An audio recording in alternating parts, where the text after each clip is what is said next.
Assalamualaikum foodies and welcome to Flavor Tin. Today I'm gonna make a wonderful baking item from my buns and rolls collection. That is cinnamon raisin swirls. They not only look beautiful but they are extra soft, chewy and have a delectable cinnamon filling with loads of black and golden raisins. A perfect breakfast delight. And I'm going to show you step-by-step method of achieving this professional quality at home super easily. So let's get started. Our first step is scaling the ingredients. For baking, I always recommend to use digital scale because in that way you will get precise results each and every time. Measure 70 grams of granulated sugar, 8 grams of salt, 10 grams of instant dry yeast, 50 grams of cooking oil. You can use any canola, vegetable or olive oil. Next I'm taking 200 grams whole milk and it should be lukewarm around 105 degrees Fahrenheit. To that I'm adding 140 grams of lukewarm water. Here please keep in mind that ideal temperature of this liquid should be between 105 to 115 degrees Fahrenheit. If the temperature is too cold, then your yeast will be dormant, or if it is too hot, then yeast will simply not survive. So be very careful at this stage. Next I'm taking 60 grams of eggs.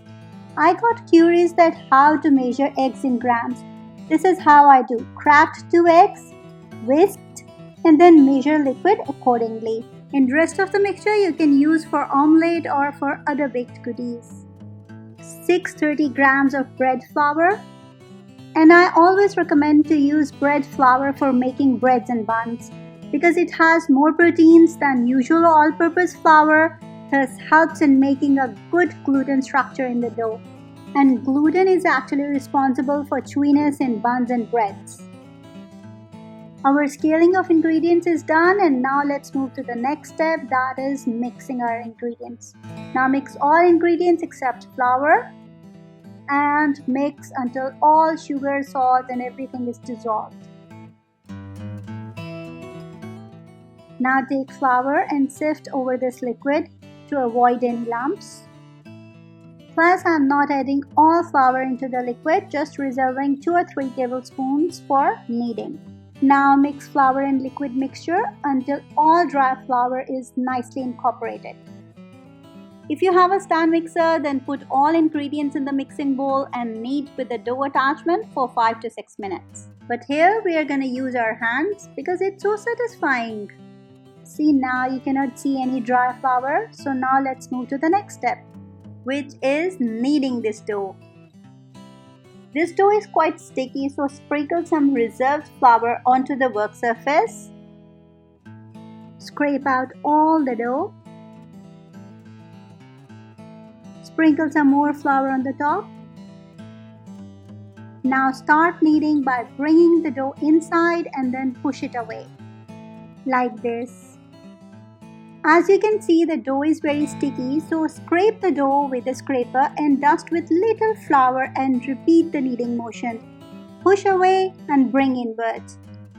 After 2-3 minutes, you would feel that dough has become more smooth and less sticky as gluten is developing gradually. So keep repeating this process, keep kneading until it becomes smooth and less sticky. One more thing, only sprinkle flour when dough sticks too much to the surface. Otherwise, if you keep adding flour, then your dough becomes tough, which we don't want.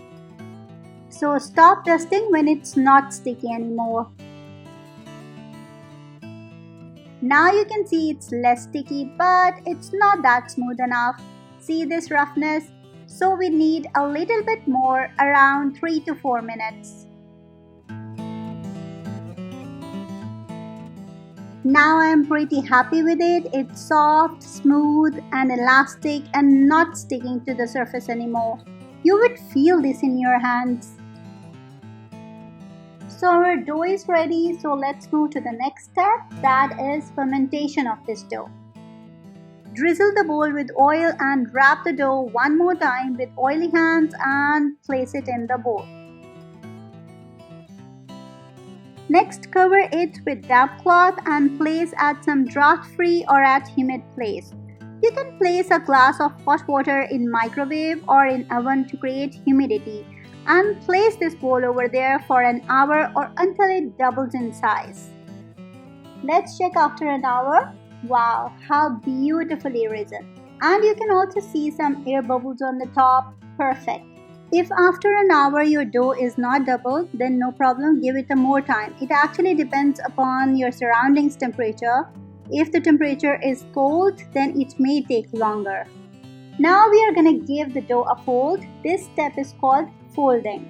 And why we are doing this? Because when we fold, carbon dioxide expels, which actually helps in further growth of yeast.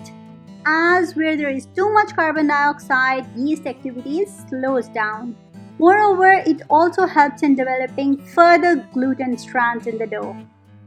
Some people call this step punching, but actually we don't have to punch the dough to deflate it. Just releasing some air, bring upside down to equalize the temperature and proof again until doubled in size. This time it won't take too long, maybe 30 to 45 minutes.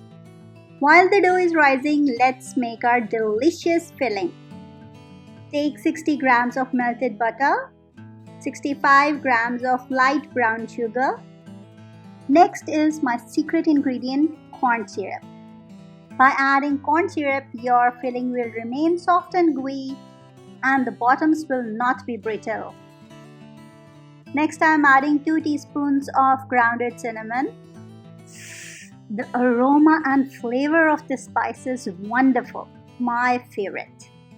Mix thoroughly and then keep it aside. It will thicken a little bit at room temperature. 30 minutes are gone. Let's check our dough. Yep, nicely risen back and such big air bubbles on the surface this time. Perfect. That means our roll's gonna be very airy and fluffy. Now let's move to the next step, rolling and filling. Sprinkle flour on the work surface and take out the dough. Dust some more flour on the top so that it does not stick to your hands or to the surface. If you feel that it's a little bit sticky, dust a little bit more flour. But do not add more flour, otherwise it's gonna be tough. Roll approximately 16 inches square. You can still see some bubbles over there.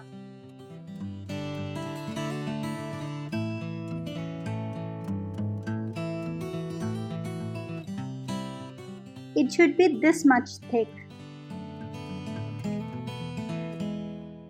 Now spread the cinnamon butter filling which we have made earlier. We do not have to spread all over the square, just at half side. Spread evenly till edges. Now sprinkle black and golden raisins. I have washed and then soaked them for half an hour so that they nicely bloom.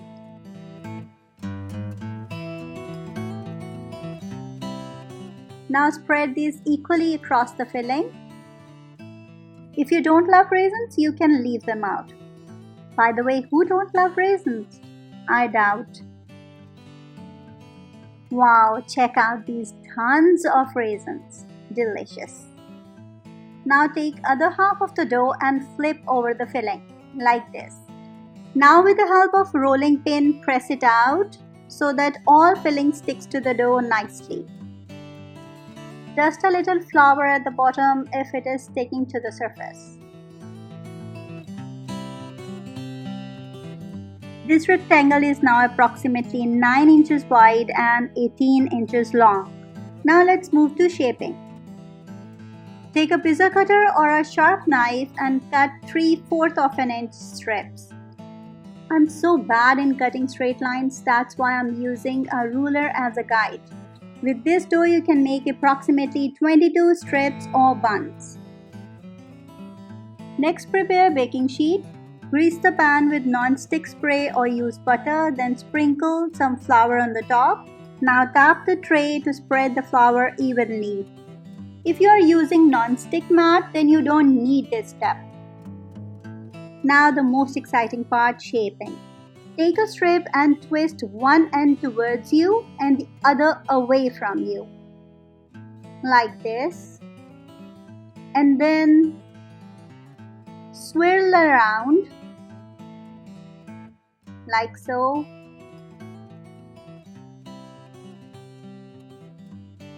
And then tuck this end under. That's it. How beautiful. Let's do it one more time. Twist one end towards you and the other away from you. Once you have nice twist, then swirl around. Like this. Twist and swirl. And tuck the end under so that it does not open in baking. Once all shapes are done, then let's move to the proofing stage. Cover them and let them rise again for 30 minutes or until they are puffed up. Let's check them after 30 minutes. Yeah, they are nicely risen and are ready to bake for 20 minutes in preheated oven at 180 degrees. 20 minutes are gone, let's bring them out. Wow, nicely golden brown. Now let's glaze them. Right after coming from oven, brush the tops with softened butter. By doing this, tops will remain soft and not crusty. Next, transfer them to cooling rack and let them cool down at least 15 minutes before serving. Because during cool down time, bread is still developing its texture. After 15 minutes, plastic wrap them if you don't want to eat straight away. By the way, who could resist them? I'm trying them right now. Check it out.